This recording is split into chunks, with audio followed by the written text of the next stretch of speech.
শেখ হাসিনার আবারও একটি নতুন সাক্ষাৎকার প্রসঙ্গে।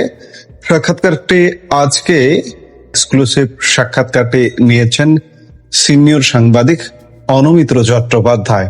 গণভবন ছেড়ে আসা, রাষ্ট্রপতির কাছে ইস্তফা না দেওয়ার আসল কারণ থেকে শুরু করে বর্তমান বিএনপি সরকারের মূল্যায়ন, নিজের এবং আওয়ামী লীগের ভবিষ্যৎ পরিকল্পনা, সব বিষয়ে এবার সম্পূর্ণ খোলামেলা ও সবিস্তারে কথা বলেছেন বঙ্গবন্ধু কন্যা। তিনি কি রাজনীতি থেকে অবসর নিচ্ছেন? তিনি কি ফিরছেন বাংলাদেশে? দর্শক, ক্ষমতাচ্যুত হয়ে ভারতে আশ্রয় নেওয়ার পর একটা সময় কিন্তু রাজনীতি থেকে চিরতরে অবসরের কথায় ভেবেছিলেন শেখ হাসিনা, কিন্তু এখন সেই ভাবনা তিনি সম্পূর্ণ খারিজ করে দিয়েছেন। বাংলাদেশের বর্তমান পরিস্থিতির কথা বিবেচনা করে তিনি অবসরের চিন্তা ঝেড়ে ফেলেছেন এবং নিজের দেশের মানুষের পাশে থাকার চূড়ান্ত সিদ্ধান্ত নিয়েছেন। সাক্ষাৎকারে আবেগঘন কণ্ঠে আওয়ামী লীগ সভানেত্রী শেখ হাসিনা বলেন, আমার বাবা বঙ্গবন্ধু শেখ মুজিবুর রহমান আমাকে মানুষের দুঃসময়ে তাদের পাশে থাকার শিক্ষা দিয়েছেন। 1981 সালে আমি যখন সব হারিয়ে স্বদেশে ফিরেছিলাম, তখন এই আওয়ামী লীগের নেতা কর্মীরাই ছিলেন আমার আসল পরিবার। আজ সেই নেতা কর্মীরা নির্মমভাবে নির্যাতিত। আমার দেশের সাধারণ জনগণের জীবন আজ বিপর্যস্ত। এমত অবস্থায় আমি কিভাবে তাদের এই কঠিন পরিস্থিতিতে ফেলে নিজে বিশ্রামে চলে যাই? অর্থাৎ শেখ হাসিনা বারবার স্পষ্ট করে দিচ্ছেন, এর আগেও একাধিক সাক্ষাৎকারে স্পষ্ট করে দিয়েছেন যে দলের এই চরম বিপদে তিনি মাঠ ছেড়ে উঠে যাচ্ছেন না। এই সময়ের সাক্ষাৎকারেও তিনি দৃঢ় কণ্ঠে সেটি আবারও ব্যক্ত করলেন। আপনাদের মনে থাকবার কথা, শেখ হাসিনা দিল্লিতে যাবার পর তার পুত্র সজীব অজয় জয় আন্তর্জাতিক সংবাদ মাধ্যমে জানিয়েছিলেন যে তার মা আর রাজনীতিতে ফিরবেন না, তিনি এবার অবসর নিতে চান।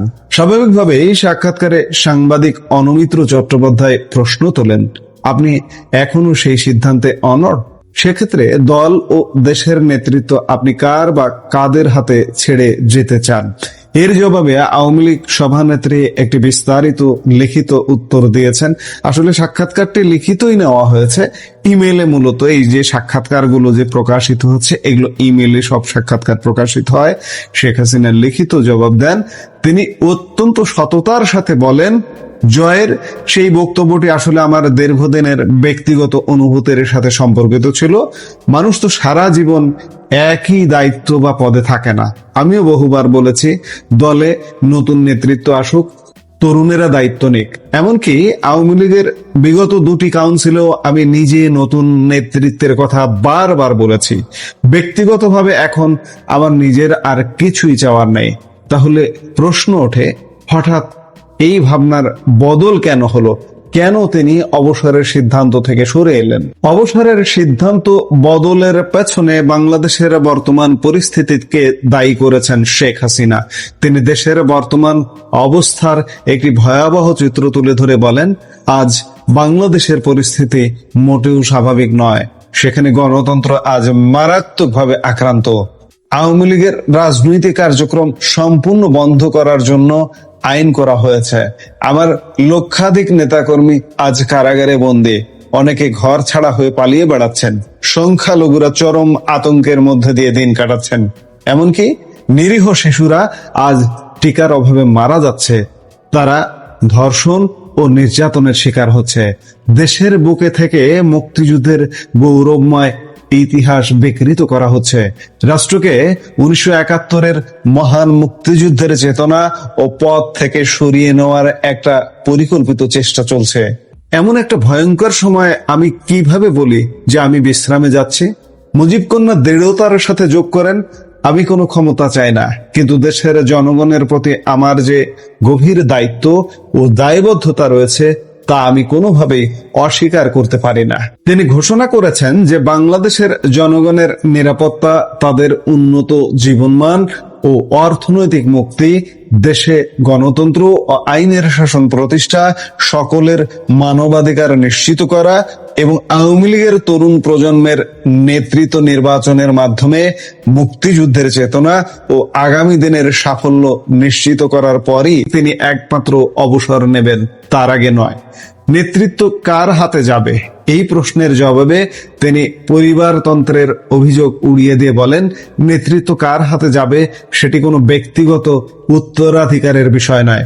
আওয়ামী লীগ কারো পারিবারিক সম্পত্তি নয়, এটি একটি সম্পূর্ণ গণতান্ত্রিক দল। দলীয় কাউন্সিল বা সম্মেলনের মাধ্যমে কর্মীদের প্রত্যক্ষ মতামতের ভিত্তিতে এবং যোগ্যতা, ত্যাগ, সাহস ও আদর্শিক দৃঢ়তার উপর ভিত্তি করে আগামী দিনের নেতৃত্ব নির্বাচিত হবে। বর্তমান পরিবর্তিত পরিস্থিতিতে আওয়ামী লীগের ভেতরের সংস্কার নিয়েও প্রশ্ন করা হয়েছিল। অনেকেই বলছেন অসুস্থ ও অশক্ত নেতাদের সরিয়ে তরুণদের হাতে দায়িত্ব দেওয়া উচিত। এই দলীয় পুনর্গঠন নিয়ে শেখ হাসিনা অত্যন্ত তাৎপর্যপূর্ণ একটি তত্ত্ব দিয়েছেন। তিনি একে বলেছেন প্রাকৃতিক শুদ্ধকরণ বা ন্যাচারাল পিউরিফিকেশন। শেখ হাসিনা বলেন, দলীয় পুনর্গঠন ও নেতৃত্বের পরিবর্তন একটি স্বাভাবিক এবং অপরিহার্য প্রক্রিয়া। আমরা এই মুহূর্তে আসলে একটা প্রাকৃতিক শুদ্ধকরণের মধ্য দিয়ে যাচ্ছি। যারা খাঁটি আদর্শের জন্য এই দলে ছিলেন তারা আজকের এই চরম দুর্দিনেও আরো দৃঢ়ভাবে দলের পাশে এসে দাঁড়িয়েছেন। আর যারা শুধু ব্যক্তিগত সুবিধা, লোভ ও ক্ষমতার আশায় দলে ছিলেন তারা ইতিমধ্যে ভুল পাল্টে ফেলেছেন অথবা চুপ করে গিয়েছেন।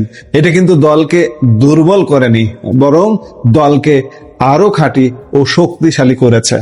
তিনি প্রবীণ ও নবীনদের ব্যালেন্স করার ইঙ্গিত দিয়ে বলেন, নেতৃত্ব কোনো অলংকার নয়, এটি একটি পবিত্র দায়িত্ব।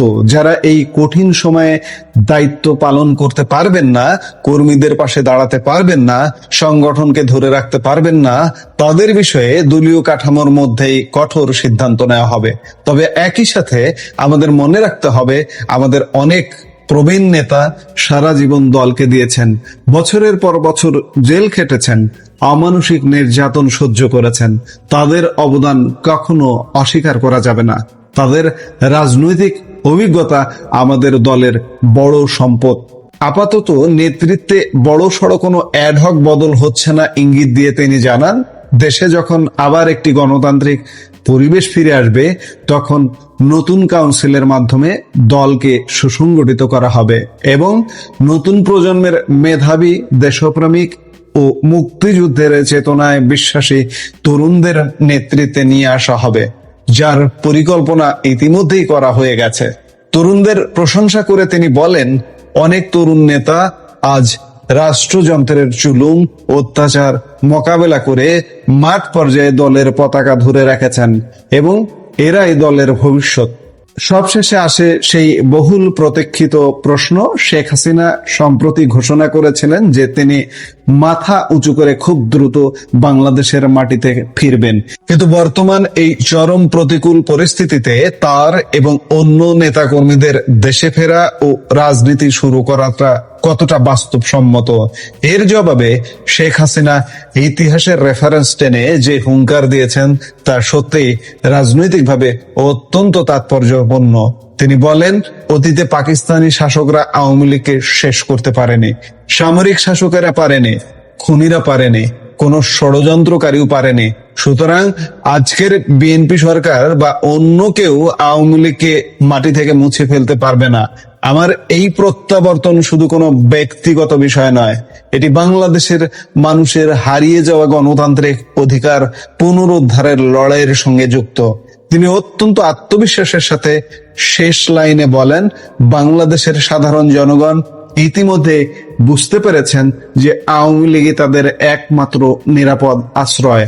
এই জনগণের শক্তিতে বলিয়ান হয়ে আমি আমার দেশে ফিরব, গণতন্ত্র ফিরিয়ে আনার গর্ব নিয়ে ফিরব এবং দেশ পুনর্গঠনের দৃঢ় প্রত্যয় নিয়ে ফিরব। দর্শক, এই ছিল নয়াদিল্লি থেকে দেওয়া শেখ হাসিনার প্রথম পর্বের সাক্ষাৎকারের প্রতিটি লাইন বিশ্লেষণ। অবসরের সিদ্ধান্ত বাতিল করে তার এই ফিরে আসার ঘোষণা বাংলাদেশের রাজনীতিতে কি ধরনের ঝড় তুলতে চলেছে। ভারত ও বাংলাদেশের দ্বিপাক্ষিক সম্পর্কেই বা এর কি প্রভাব পড়বে সেটি এখন দেখার বিষয়। আমরা অধীর আগ্রহে সামনের দিনগুলোতে দেখব যে আওয়ামী লীগের রাজনীতি বাংলাদেশের রাজনৈতিক সমীকরণ কি করতে যাচ্ছে।